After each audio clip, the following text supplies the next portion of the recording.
تھے، اور یہ کہ قیامت آنے والی ہے اس میں کچھ شک نہیں، اور یہ کہ اللہ سب لوگوں کو جو قبروں میں ہیں جلا اٹھائے گا، بس وہ تو ایک زور کی آواز ہوگی اور یہ اسی وقت دیکھنے لگیں گے اور کہیں گے ہائے کم بختی ہماری،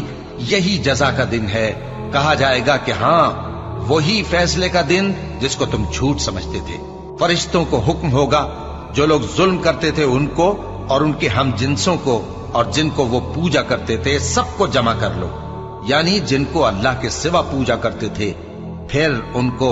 جہنم کے رستے پر چلا دو۔ اور جس دن قیامت برپا ہوگی گناہگار نا امید ہو جائیں گے اور ان کے بنائے ہوئے شریکوں میں سے کوئی ان کا سفارشی نہ ہوگا اور وہ اپنے شریکوں سے منکر ہو جائیں گے۔ اور جس دن قیامت برپا ہوگی اس روز وہ الگ الگ فرقے ہو جائیں گے، تو جو لوگ ایمان لائے اور عمل نیک کرتے رہے وہ بہشت کے باغ میں خوشحال ہوں گے، اور جنہوں نے کفر کیا